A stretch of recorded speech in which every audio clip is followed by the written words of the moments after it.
Hello दोस्तों and welcome to the show of books and podcast. क्या आपको fantasy पसंद है और क्या आपको माइथोलॉजी पसंद है? अगर दोनों पसंद है तो आपको बुक पढ़नी चाहिए द सॉन्ग ऑफ ट्रिनिटी। मैंने रिसेंटली ये बुक पढ़ी है and it's a fantastic book which talks about mythology in a fantasy way और बहुत ही इंटरेस्टिंग है। और जब इस बुक को पढ़ो ना तो माइथोलॉजी के वेरियस क्वेश्चंस आपके दिमाग में घूमने लगते हैं और उन क्वेश्चंस के आंसर्स के लिए बेस्ट है कि हम बात करेंगे मिस्टर वदान के साथ। तो वेलकम करते हैं वदान को अपने शो पर, जहाँ पे हम बात करेंगे सॉन्ग ऑफ ट्रिनिटी और बहुत कुछ माइथोलॉजी के बारे में। So welcome Vadan to the show of books and theories. इस शो में हम बुक्स की बात करते हैं और हम बुक्स में छुपी हुई थ्योरीज की बात करते हैं। जैसा मैं हर शो से पहले कहता हूँ, we don't review any book, क्योंकि मेरे हिसाब से हर बुक में फैंटास्टिक थ्योरीज होती हैं और आपकी बुक सॉन्ग ऑफ ट्रिनिटी में तो खैर अपार थ्योरीज हैं, बहुत सारी थ्योरीज हैं। And because I am a fan of mythology, मुझे माइथोलॉजी के बारे में पढ़ना है। और जनरली ना मैं माइथोलॉजी बोलना नहीं चाहूँगा, ऐसे हिंदू हिस्ट्री के बारे में मुझे पढ़ना, सुनना, रिसर्च करना बहुत पसंद है। तो when I was reading your book मुझे बहुत मज़ा आया। आपकी बुक में कैरेक्टर है रैप सेज, मैंने पढ़ा तो मतलब मुझे ऐसा लगा ना कि शायद ये रियल कैरेक्टर है जिसके बारे में मैंने कभी नहीं सुना था। तो I started searching, I started googling and everything. मैंने इवन गूगल बार में भी जाके सर्च किया। He has a name also. He has very ancient name. तो Ilish Kalakala and all that. Okay, so मुझे नहीं मिला तो मैं समझा मैं फैंटेसी मिक्स्ड है इसमें। So before we start the show I would like कि आप अपने आप को व्यूअर्स को इंट्रोड्यूस करें कि who is Vadan. Hi guys. So I am many things. I started off in my 13th year. I started off writing books, so I am an author first. I'm a lawyer. I am a specialist in regulatory compliance, and the most important of them all is that I'm a dreamer. So these are the four things that really kind of define what I am and what I do. I do everything with a lot of passion. If that's not fun in what I do, whatever I'm doing, whether it's work, whether I'm writing a book, whatever I'm doing, if it's not fun, then I'm really not interested in doing it. And I've given up a lot of stuff because I didn't like it, and usme maza nahi aaya. So that's me. I've written 5 books, all of them thrillers, all of them based in and around Indian mythology. In fact, my previous book, the Vimana Transcript, was a thriller based on Indian temples, ancient temples. There's one book which is based on the Yajurveda and kind of dovetailing that into quantum physics. So I also always look at that hidden connection between the fantastic literature that India has produced through the ages, and the link it has to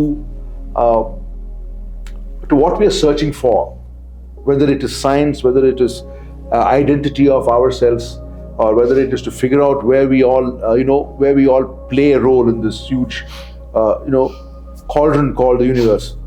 So that's my fun, and that's the fun thing I do, and I enjoy doing what I do. Thanks for the introduction. So one question which comes whenever I talk about mythology, and why I'm asking this because I have seen on my post, I have seen people going violent, they're angry over me calling word mythology. Even in some of the WhatsApp group, people have thrown an anger over me ki why you're calling mythology. So what's your view? First, I would like to understand from you, what is mythology and what is Hindu history? Is it same, it is different, or there is some sort of line between a mythology or Hindu history? See, the basic concept of mythology is what? The basic concept of mythology is that I can't put a name and a date to it. Right? But it's within my knowledge. So when I put a name and a date to it, then it becomes history. So this happened on so and so year. Right? So that is the basic difference between, if you're really looking at mythology and history, otherwise absolutely no difference. The stuff that is written in our literature, I would like to use the word literature here rather than call it a mythology or call it a history text. I like to use the word literature. So stuff written in our literature, written 4,000, 5,000 years ago, can be established as relevant today and it can be established as true today. For example, there is a particular series of verses in the Rig Veda which very clearly define the mechanics and the functions of different kinds of Vimana used in ancient Bharat, right? So I use the word Bharat instead of India or instead of Hindustan, because Hindustan brings in a certain religious flavor to it. India brings in a certain modernity to it. But Bharat is the actual name, which signifies nothing except the name, right? And it is a very ancient name. So there is a lot of such.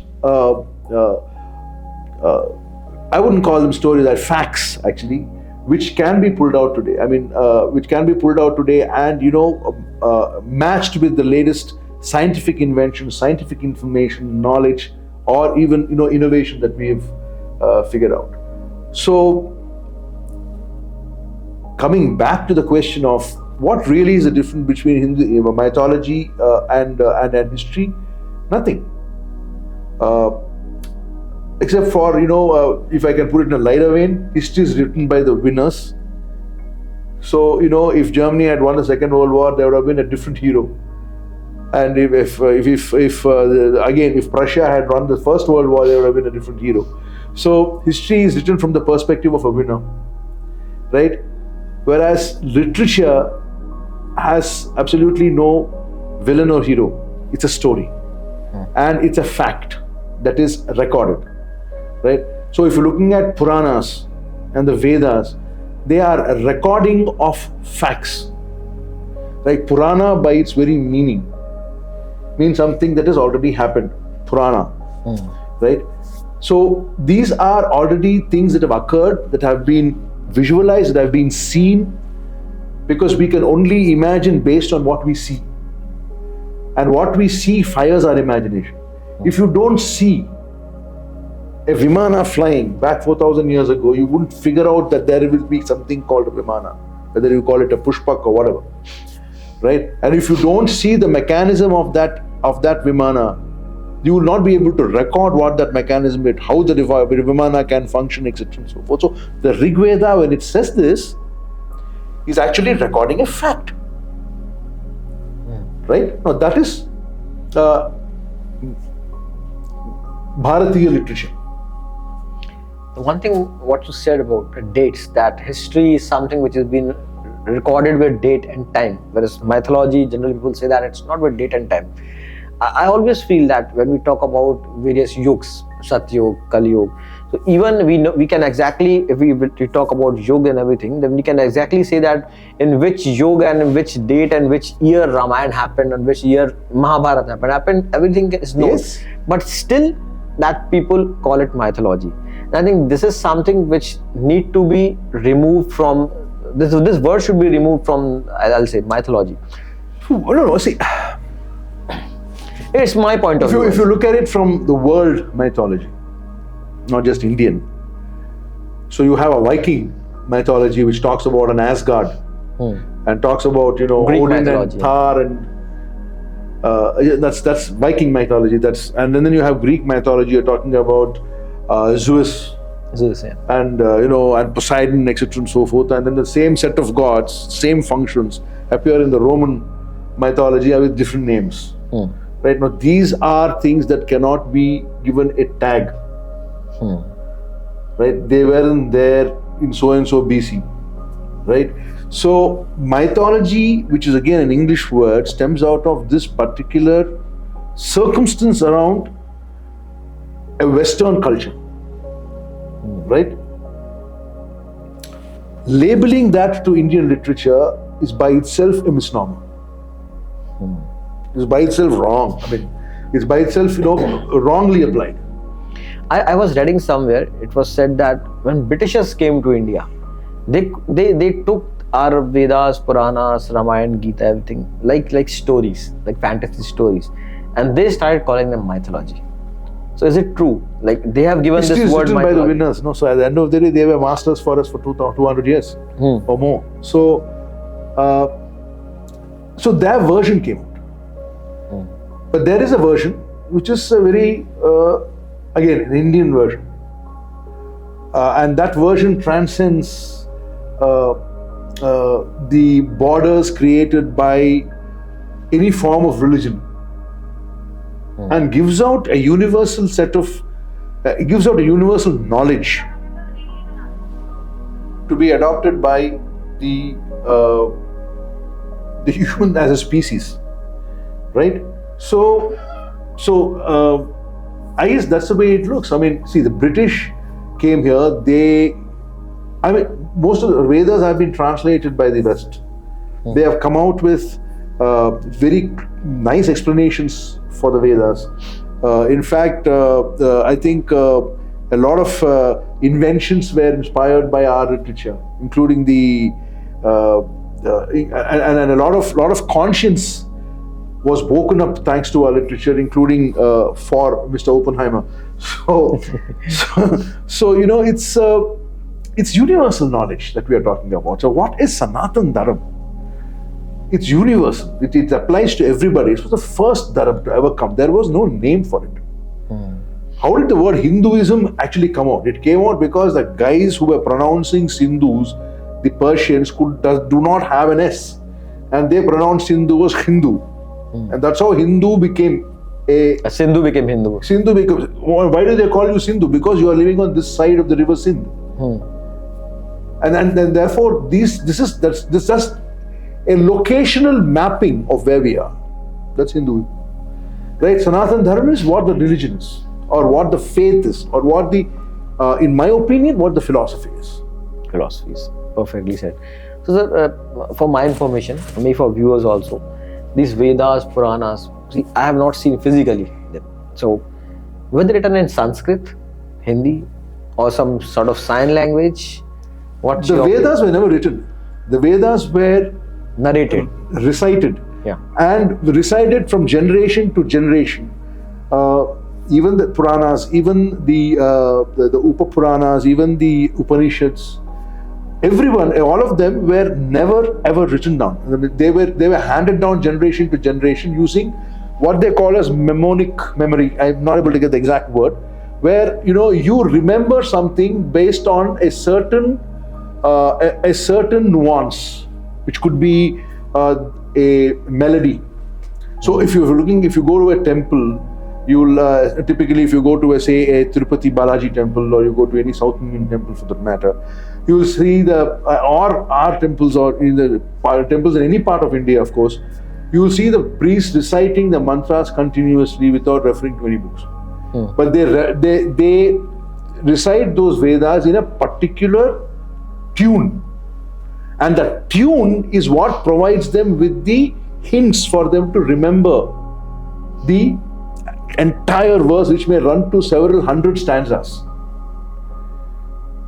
Right? So if you take, for example, Vishnu Sahasranam, which is all the names of Vishnu, these guys will recite every name of Vishnu, which is running into thousands of names, and they use that by reciting it in a certain order.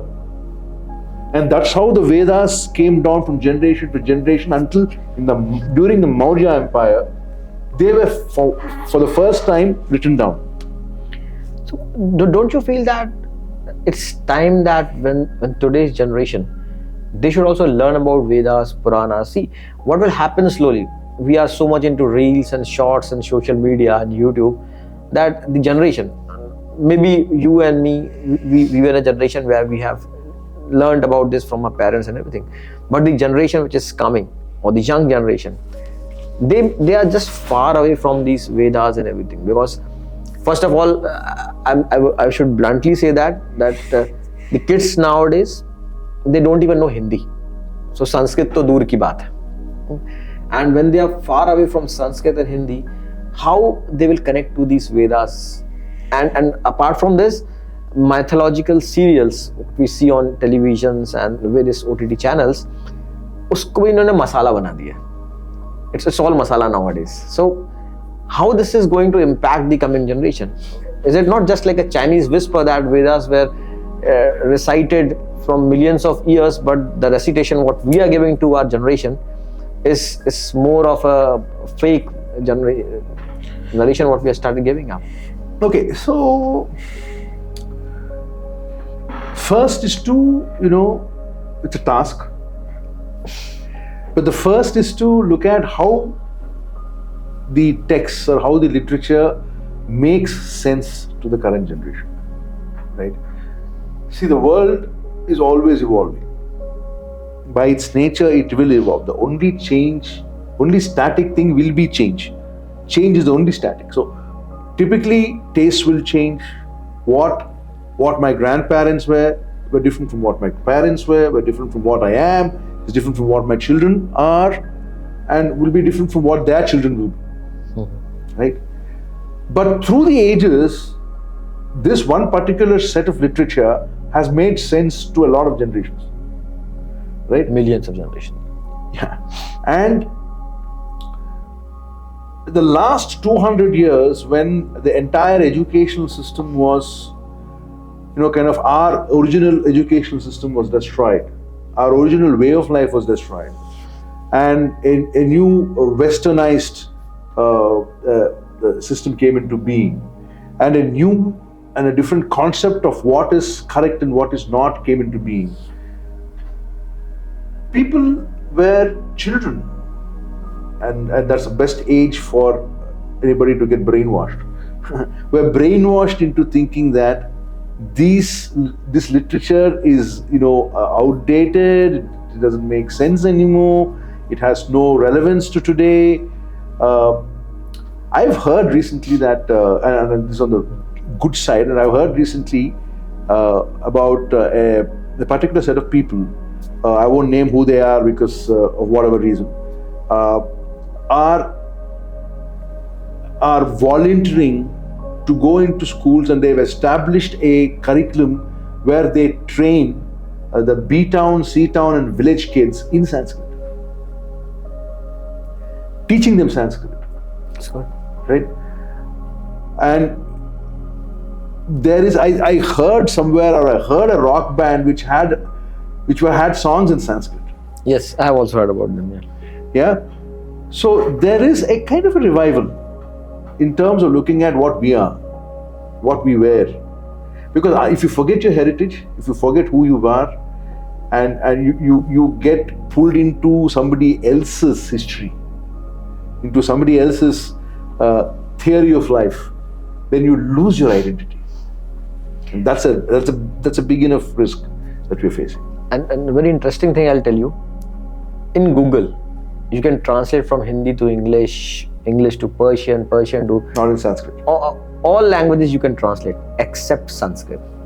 You cannot even search a single word of Sanskrit in Google and see what's the meaning of it. No, but if you see, to be fair, if you look at any other dead language that people usually don't use, and you try to translate that into English, even that doesn't happen. No, but why Sanskrit is considered as dead? Only because Google is considered as dead? No. See, because we ourselves have gone out and said it's a dead language. Yes, that's what I'm coming on the point. So, why do you say something is a dead language? Why? It's problem with us that our own language we are saying it's dead, and the mother of all languages. Mother of all languages, and we are saying that it's dead. See, the reason they're saying that Sanskrit is dead is one reason is because nobody speaks Sanskrit anymore. Right? The oldest living language is also Indian, which is Tamil. Tamil, yes. Right? It shares that birth with, I think, 2 other languages, but it is the oldest living language is Tamil. Thankfully, I was born and brought up in Tamil Nadu. Okay, so I can speak the language fluently. It's a beautiful language, but very complicated if you want to learn it. Like all old languages. I mean, if you want to learn Chinese, it's very difficult. Very difficult. Right? But it's a very poetic language. Right? It's very powerful language. So if you see the old, for example, Tamil movies that came back in the day, back in 1950s, 60s, or for that matter, even Telugu movies that came. I'm basically from Andhra Pradesh, so I also speak fluent Telugu. So you see the movies of that age, the dialogues were so strong and so heavy. And you know, the actors used to switch between colloquial Tamil and classical Tamil at the switch of a button for those dialogues, which used to run a length, right? The language could generate that kind of power when you recite it, and that comes from aging gracefully. Agreed. Right? Sanskrit has that. Truly agreed. Sanskrit has that, and when you recite something in Sanskrit, it's not just that. Even the mantras that you hear in a temple, it's not just. I don't know, maybe because I don't know Sanskrit. I don't know. I'm not able to recognize most of the words in the mantras. But if you listen to them, the tunes in which they are said, that itself creates a certain vibrations, which calms you. Generally in our home, when we have Satyanarayan ki Katha, and then those Panditji, when they narrate those stories, verses of Sanskrit, it gives positivity, not only in you, but a complete house becomes positive because of it. It becomes brighter, yeah. I mean, mentally it becomes brighter. Mentally you feel a peace sort of thing which comes into hearing and this those is not some kind of, this is not some kind of a religious zealousness. This is an inner peace. Agreed. Right?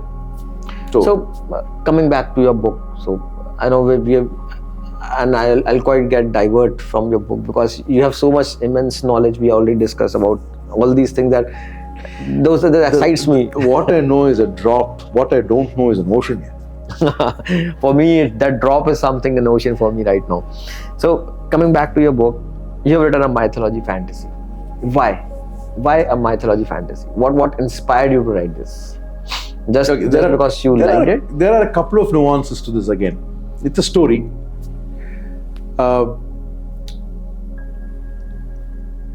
It is in 3 parts, shall we say. The first part was, you'll have to blame my grandmothers. So when I was a kid, they used to tell me a whole lot of stories about Ramayana and Mahabharata, other Puranas, about King Vikramaditya, about how his throne was found out by Rajboj, and how when he sat on the throne, he could only give out justice and not be biased. All of those stories. Mahabharata, Ramayana, and my great-grandmother used to tell me stories initially, and then, she used to fall asleep and say all sorts of, she used to switch facts and say it. She was an old lady, and I used to correct her. No, this is not right, I was a little kid, I was about 6 years, 8 years. So that love and that, that imagination was fired at that age. So I started visualizing those characters. I started visualizing those battle scenes. I started visualizing, I was Karna, I was Arjun, I was Bhishma, I was Hanuman, I was Lakshman, I was Sri Ram. If I can even take the strength to say that I can be, I can. But, I became these characters. And I used to live in my head in those characters. And then there came a time when I wanted to express that. Right? And so I was into reading a lot of books. After my grandmothers, I kind of exhausted them and they just leave us alone. So went into books. I started reading Harry Boyce, Nancy Drew, Your Enlightenments of the World, until one day I picked up a book called The Mattery Circle, written by Robert Ludlum. Before that, I used to love to read books. Now, after I read The Mattery Circle, Robert Ludlum became my muse. He became my guru. He became the guy that I wanted to be. And from reading books, I kind of moved to writing books. Writing stories, not books, but stories. Because that book inspired me in any amount of ways, okay? And I saw a movie when I was watching that book, reading that book. It was running in my mind. I didn't have to go to theatre. And that was the ability of that author to use words. 27 words in the English alphabet. And these 27 words have been used to write a book which could make a person see a movie in his head. When that realization hit me, I said, wow, this is what I want. That's the beauty of an author, I'll say. That's the beauty of an author. So coming on your book, so I was reading about Ashwatthama. So Ashwatthama is a character which is always excited, because when you heard about what Ashwatthama and you see that, okay, Ashwatthama is still living and he's in jungles and everywhere. So it always excites you. And as an author also, it's just something which is it's a mystery. And wherever there's a mystery, it will always start releasing extra dopamine in you to think about it. So how you stitch all these things? You picked up Ashwatthama and then you created some fantasy characters. So when I've read the Mahabharata, not the Sanskrit version or the Hindi version. I do read Hindi, but not that fluently. I read the English version, of course, and I read more than one version of the Mahabharata, and I found that his character was very truncated, not fully developed. So you have him being described as a great warrior in one part of the book, and then you have him being described as a coward in another part. Ashwatthama, how was Ashwatthama born? He was born as a Varputra, and Drona prayed to Lord Shiva that he should be born as his son, and Shiva grants him that prayer, and Rudra himself is born as Ashwatthama. Right? He's born with a gem on his forehead, and until the gem remains on his forehead, he's practically invincible. He cannot be beaten. So he is better than Bhishma, better than Arjuna, better than Karna, better than anybody else, because you can't beat the man, you can't kill him. Which is why Yudhishthira also tells a lie to Dronacharya that Ashwatthama Hati Hata. Right? He tells him a lie that his son is dead because you can't kill his son. Now, what is the end to that man? How do they finish his story? They just leave him there. Yes. Right? To me, it felt that there was a lot more that can be done with the character like Ashwatthama. Right? He becomes one of the immortals. He left to fester with unhealing wounds till the end of Kali Yuga. Right? And for what? For what did he do? What did he do wrong that the Pandavas hadn't done? They killed his father, they murdered his father, they did not defeat him in battle. Drona can never be defeated in battle. Right? So they killed him, making him believe that his son was dead. Right? So he goes in the middle of the night into the Pandava camp and he's fighting, he wipes out the entire Pandava army, one man, with his golden sword and his bow and arrow. And when the Upa-Pandavas, the children of the Pandavas, come to fight him in the middle of the night, in the darkness, wearing the armor of the Pandavas, he kills them, thinking he's killing the Pandavas. Right? He did not tell the children, hey, I am going to spare you and then kill them in the back.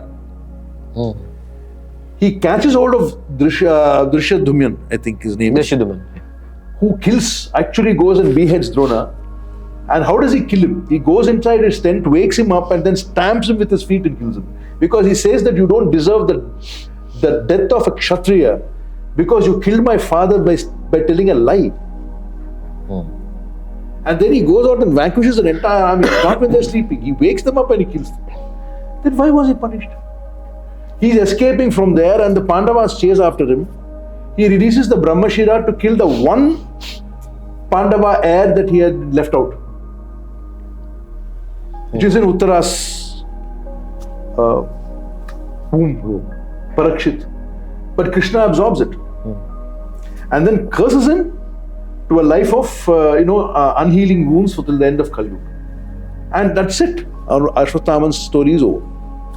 I always feel, sorry for interrupting, I always feel that Mahabharata, because it's an author who actually writes something and make people visualize and realize all those things.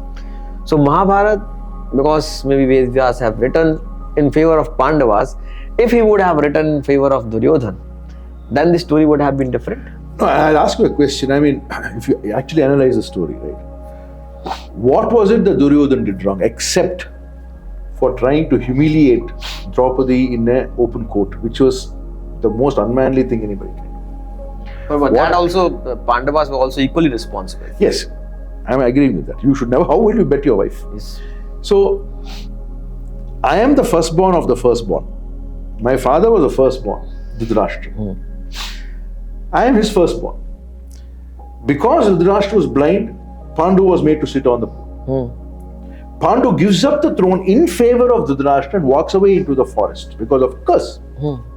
Dhritarashtra again came. So Dhritarashtra again takes over the throne as king. Now the Pandavas, Pandu is out, he's in the jungle. His curse is that if he copulates with his wives, he will die. He does try to copulate with Madri, the mother of Nakul and Sahdev, and he dies. The rishis, taking pity on him, invoke the gods and give them 5 children. 3 to Kunti and 2 to Madri. Now these children are therefore not even Bharatvansh. The Madri stays behind to immolate herself with her husband. Kunti comes back with her 5 children. And they are brought up. The Kurus accept them, bring them up equivalent to the princes, even though their father had given up on them. You be there. You run the roost. You be honest to the kingdom. You increase it. Why do you ask for a share in it? On what basis? Which second born will ask? In those days, today our laws of Hindu Succession Act is very different. Being a lawyer, I can tell you that. But in those days, the firstborn was the king. So Duryodhana, when he said, "I won't give you anything," how was he wrong? This is what I also believe it. So there's my book called Chariots of Mahabharata. It's a book which I have written when I was in class 10th, but then I published a few years back. In that book, I have written that I have not written about Pandavas or Kauravas, but it's a story about a different family who works for Pandavas and Kauravas. So how that family also grows and splits with them. So in that, I have written one thing that when Krishna's army goes towards Duryodhana, so that army was actually, they were demotivated. They don't want to fight from Duryodhana because they were fighting against Krishna. So they were fighting against Krishna, so they were demotivated. So one of the character from that family whose story I have written, in that family there was a character who was actually a Kshatriya, but he could not fight. He was a very lean guy and he was not able to fight anything. So, but he was very good in doing Nitya Natika, dance and everything. So Duryodhana actually picks that guy and he said, "You're very good in Nitya Natika. Your work is to do Nitya Natika and motivate my army." So in that story, obviously it's a fiction story, where that guy actually does Nitya Natika and narrates the same sort of story what you are narrating about Duryodhana, that how Duryodhana should have got the throne and everything. He narrates all those things through his Nitya Natika to motivate that army, so that army should fight against Krishna. So, and when Duryodhana dies, just before he is dying, after Bhima again a wrong thing, breaks things too. It's war. I mean, all is fair in love and war. So I'm not on that, but my point is, he says, what is it that you have achieved? What is it that you are getting? You are getting a kingdom full of dead bodies. Whereas when I ruled, when I was king, I gave the kingdom its golden years. My people love me like they are my father. So that means he was a good king. He was, or a prince, for that matter. And he took care of his subjects. If he was a good king, took care of his subjects, there's nothing wrong with the way he was running the kingdom. It becomes a family feud. It becomes a family feud. And to destroy any number of kingdoms across the country to settle a family feud for a piece of land doesn't appear to be a righteous war to me. Maybe I'm applying the wrong metric. I don't know. If I am, I'm sorry for that. But it doesn't appear to be a righteous war. The things that Duryodhana did of trying to kill the Pandavas, of trying to burn them in the palace of wax, in doing so many other things, those showed that he was a very aggressive and a person who did not really see right from wrong. And maybe that's a fatal defect in a king. But then if you look at Yudhishthira as being the most righteous person ever, then why did he bet on his wife? Why did he say a lie to the guru who taught him everything, that his son was dead? Then there is a bad streak in Yudhishthira too. Right? So, I mean, there are so many things that you can see. Mahabharata is one epic in which every nuance of the human character is beautifully brought out. Right? It's for the reader to understand it. I agree. And it's the reader who interprets it. Yes. Every reader takes it in a different way. And that's the beauty of That's the beauty of the Mahabharata. So coming back to your book. So your book talks about end of Kali Yuga, coming up of Kalki. So Kalki is a word which is coming from Vedas, Puranas, and we have heard and learned about it that when Kali Yuga will end, Kalki will come. So I always think that, see, obviously Kalki, if Kalki is going to born, it's an avatar of Vishnu. Obviously he or she will born in the way that generation is running. So can we imagine a god in the way we are living today? Why not? I mean, see, what makes us think that that God, should wear only that dhoti and should be bare-bodied? If he's born today, when a god was born in the Treta Yuga, he was just for the Treta Yuga. When a god was born in the Dwapar Yuga, he was just for the Dwapar Yuga. Born in the Kali Yuga, he will be dressed for Kali Yuga. I mean, that's the least of our problems if you actually ask me. But do you believe in this concept of Kalki? See, I have taken a slightly, coming back to my book, of course, I've taken a slightly different angle to it. Kalki is supposed to come at the end of Kali Yuga. Right? And Kali is also supposed to, he's also growing up in this, that's what the story goes. So I've given a twist to it. So, what if Kali comes before the end of Kali Yuga? Because Kalki can't come before the end of, can't come unless it's the end of Kali Yuga. Right? It doesn't mean that if Kali is coming a little earlier, that's the end of Kali Yuga. He can come and do anything. Right? Now, the Song of the Trinity is based on the fact that Kali Yuga is going to take us down. If you even read the blurb of the book, that's the last thing. Kali Yuga is going to take us down. Right? The Kali is coming. Not some Kali who is born in this world, who is dressed in blue jeans. He is the Kali. I mean, one of the most powerful being that there is. He may be even as powerful as the Parabrahman. Right? He's coming. He's done a trick. How does the Kalki Purana end? The Kalki Purana ends by saying that Kali jumps into a time continuum, which takes him from this Kali Yuga to the next Kali Yuga. So, brings in two aspects. We are talking about multiple universes back 3,000 years ago. We're talking about connecting those universes through a time continuum tunnel, and that's written in the Kalki Purana. And we are talking about Kali moving from one Kali Yuga to another Kali Yuga. I mean, it took the Marvels until 2022 or 21 to come up with that concept. Multiverse. I'm having a question about that. So we're talking about 3,000 years ago when this Purana was written. Now, this is the story of how the battle with Kali ends in the previous Kali Yuga. And this is called the battle with Kali ends in this Kali Yuga. And the Kalki Purana is called as a Bhavishya Purana, which is a Purana that talks about what's going to happen in the future. Future Kali Yugas. Basically all Purana is what happened before us, before we were there. The Kalki Purana talks about what happens after we are there.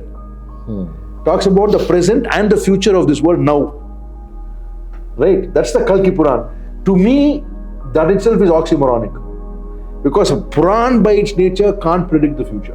A Puran by its nature is only a record of what happened. Okay, I am having one question. I'm not sure if you will be able to answer me or not, because I have asked this question to many people and I have not received a satisfactory answer till now.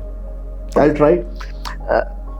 I don't know how to question this, but see, we have seen many mythology serials, or we have read many things where we say that Vishnu, Shiv and all were there, then Sati happened and everything. So there were humans also living along with God. Okay? Now we see another angle of scientific thing, that dinosaurs. So when were these dinosaurs fitting into all these yoga and gods? So where gods were before and then dinosaurs came, at that time humans are not there, then again humans came into picture, or dinosaurs finished, then these gods and humans started up. So I'm always confused about this. Okay, so what is the, I'll ask you a question again. Okay. You understand the concept of Satya Yuga. That's the Yuga which comes first. Yes. What is the most consistent species of animals that can survive in the Satya Yuga? I don't know. Maybe dinosaurs? Fish. Fish. Okay. Yeah, Matsya, I know. So therefore, in the Satya Yuga, God takes the incarnation of a fish to the exclusion of all other creatures that were living there at that time. Right? So ultimately, the whole point of the thing is that we believe that our gods are limited to our world. We believe that this is the only world in which there are gods, and every other part of the universe is now lying vacant.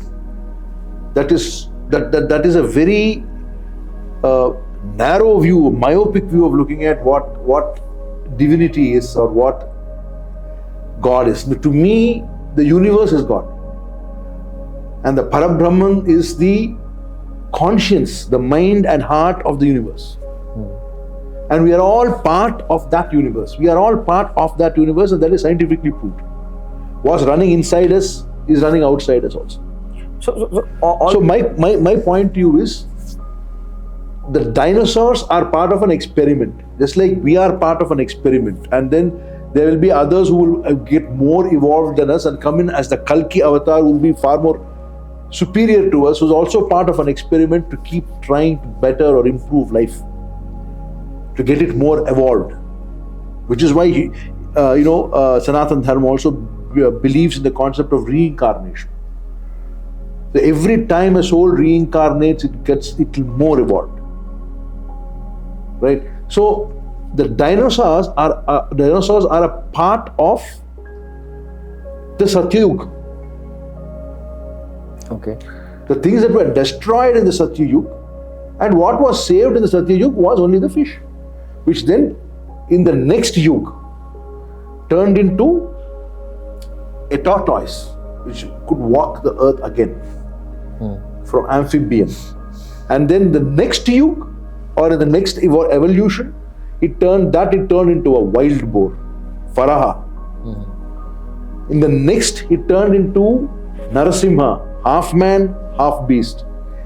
In the next age, it turned into a Vamana, a deformed man.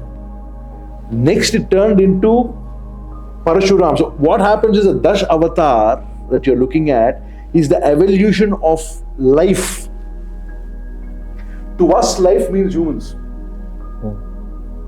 Right? But that is not the limitation that life itself has. Across the universe, this evolution is happening. And there is evidence of that also, because the universe is all constantly expanding, as you know. There are stars being born on a regular basis. Around the stars, there are planets being born on a regular basis. Holding all these star systems together is a big black hole in the middle, which is keeping them together because of the gravitational pull it has. The universe is expanding, and that is part of evolution. Right? And the Dasavatar teaches us that on a very small scale. Right? So part of that experimentation of growth, of development, were the dinosaurs. Right? The gods existed before the dinosaurs, they exist after the dinosaurs, they'll exist after us, and again when the dinosaurs are born, or in some other form, when the entire cycle will take place again. You have actually answered me this very beautifully. It's the first time I have received an answer to this, I'll frankly telling you. But for the audience, because I know that there are many young audience who must be watching us, and when we talk about yugs, so maybe I'm interested, so I read it, but it's a concept which most of the young generation, they don't know about it. So I would like your time to enlighten us about yugas, the how Satyug and all yug came, and what the yugas are now, everything. Consider yugas as industrialization. Simple. When there was no industry, there was only agriculture. That's Satyug. Everything was in harmony. Man and the planet were together, working together to grow, to eat, to survive. Man used to hunt only when he was hungry, right? So his needs were basic. He needed a hut to live in or a house to live in. He needed food to eat, therefore he used to plow the lands. He used to kill animals to eat them. And nowhere does it say it's a sin, because if you're killing an animal to eat it, you're also killing a plant to eat it. It also has life. You have to consume what is there in the planet around you. Then you move to the next, where you have a little bit of industrialization happening, where man loses innocence and slowly greed starts seeping in. He wants to make more money, he wants more comfort, right? And then the next one, in which there has to be a man who has to come down to explain what is right and what is wrong and how to live righteously. That's the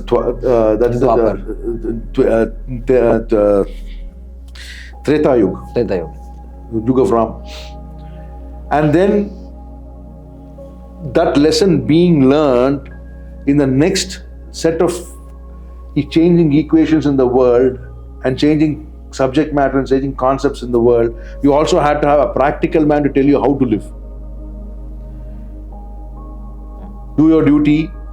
Don't expect any results for that duty. Just you do what you need to do.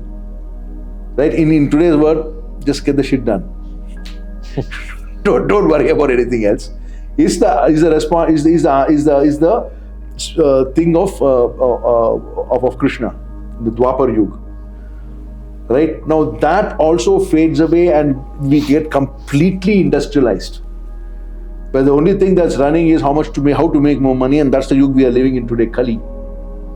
Now what will happen there is that it is an implosion.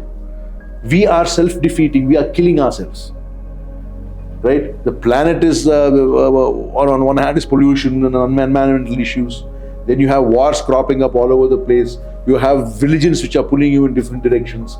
You have people who are greatly divided between the rich and the poor. All of this was not there in the Satya Yuga. They are all equal. So various levels of industrialization only intends to bring in more equality, but brings more disparity.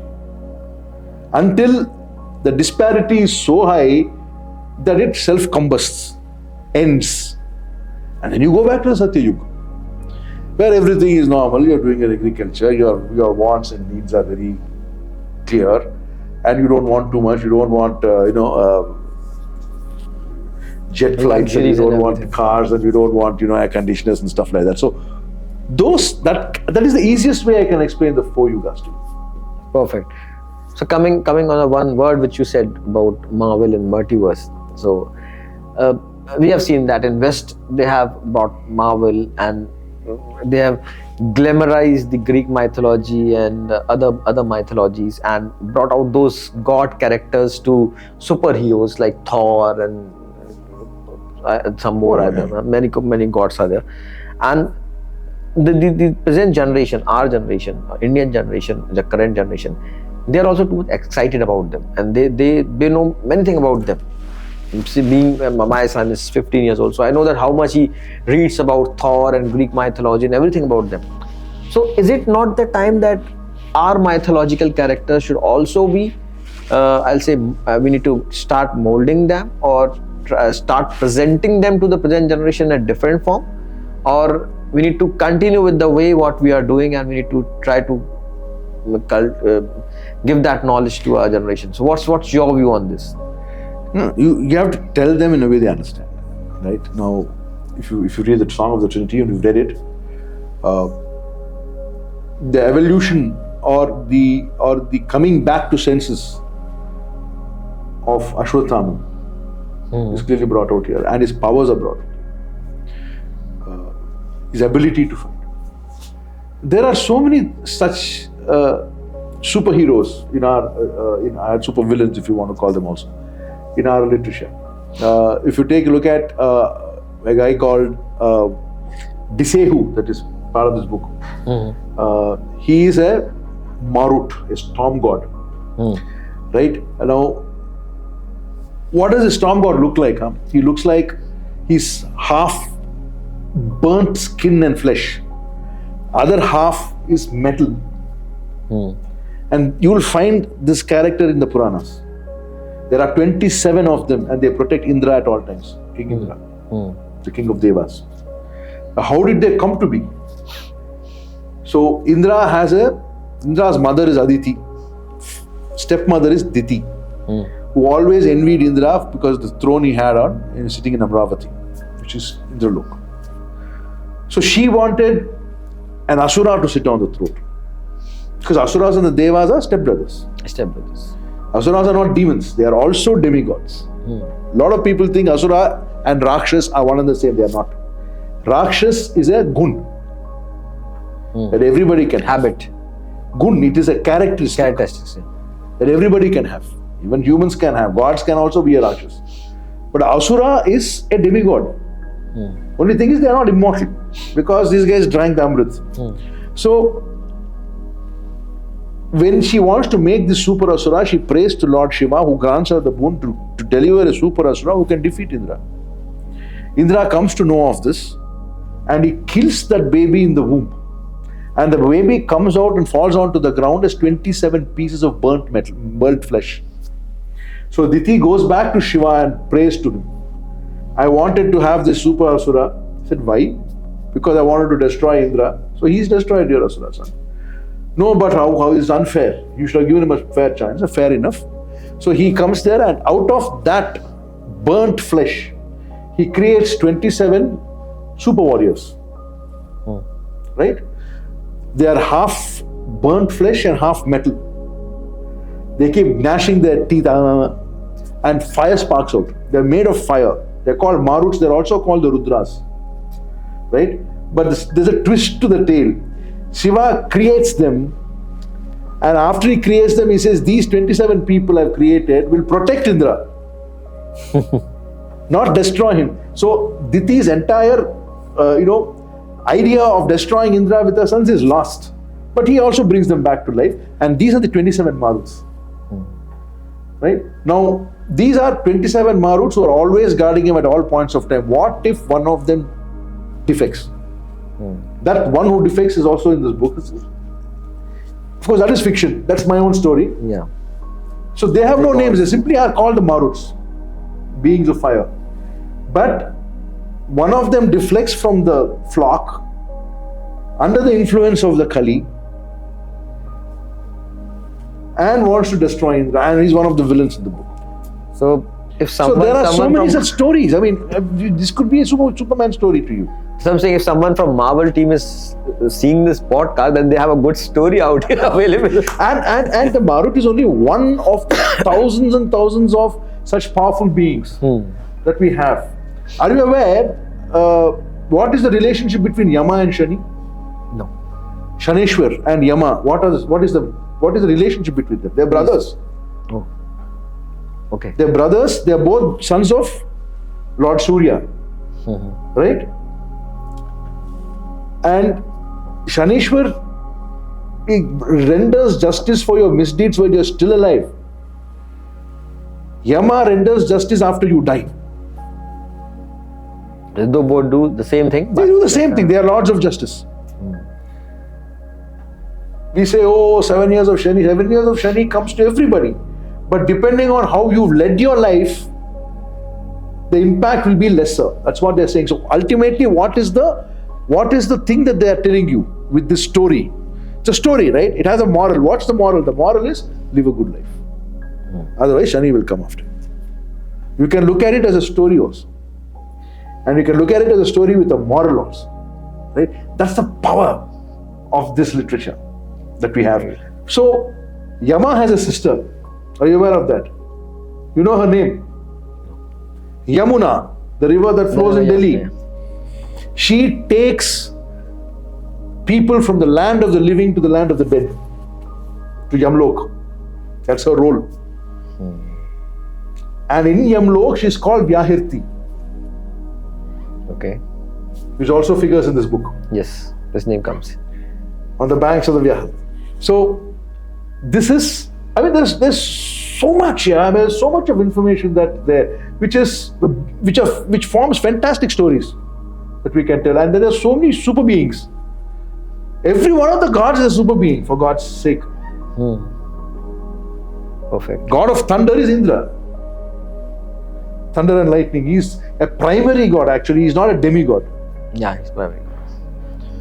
I agree. So there are so many gods, and it's just when we are speaking, So actually, what I have start done, imagining just to those finish this, what I have done is I've taken this literature and I've made it into a story that the kids of today and the grown-ups of today also, because it's a serious book, it's not a kid's book, can actually read and understand and also have fun doing it. That's the beauty of your book. When you read it, you actually feel that you understand mythology, but you get the feel of that Marvel or DC or something like that. And that's important. That's why I brought up this question that today's generation, what they should do. I think they should read this book, because this will not only give them the insight of our gods, but also an information which is fun to them. It's fun to them. It's fun. All my books, whatever book I've written so far, the 5 books that I've written so far, are fun books to read because there's a lot of action in them. But there's also a lot of things that provoke thought. Again, I want to tell you that if I'll continue this podcast, I can continue it for hours. And we have done this offline also, and we said, okay, we'll do online because it's so much fun to discuss with you and listen to you about talking about so many things. But obviously, because there are some limitations and we need to stop this show. But I would definitely like to invite you again once on my show so that we can have more information and my audience can have more information. You have such a wide information about all these things, and it's very interesting. And that's the reason I will ask viewers also to please go and read this book. जितना आपने सुना है ना, उससे कहीं ज़्यादा book में, and he's having immense knowledge. So I'll not say that read this book. I'll say go and read all those 5 books what he has written it, because this 1 hour podcast, it's just a drop of what the knowledge he have with him. So go and read those books. And as a ritual, what I do on my show, that I always say that we authors do a lot of work. So like you do a lot of research about Vedas, Puranas and everything, and then you come up with a book. And we ask readers to go and buy books, read those books, and to say that we do a small book dance. So I would like to welcome you to do a small book dance with me. I'm a good dancer, but then after that, don't ask me if the cameras are breaking. Sure. So before we start book dance, I would like you to first give me an autograph on your book, Song of Trinity. Guys, I have read this book. Fantastic. So Sure. Be my pleasure.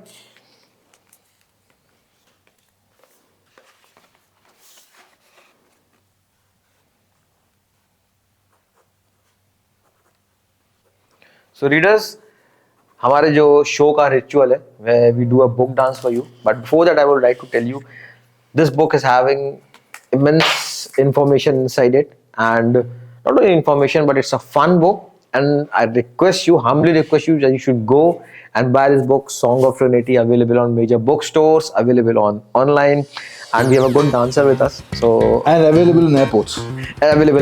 Too. So let's do a book dance, sir. Sure. Something, whatever you want to like. So please go and buy this Song of Trinity. Yes. And you said that you know Tamil and Telugu also. So I would request that if you can ask readers to buy this book in Tamil and Telugu.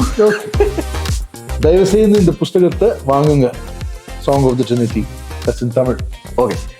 దయచేసి పుస్తకాన్ని కొనుక్కోండి, Song of the Trinity. That is in Telugu. Wow, fantastic. Thank you, sir. Thanks for being on this show. Thank you. And it's a lovely talking to you, very insightful.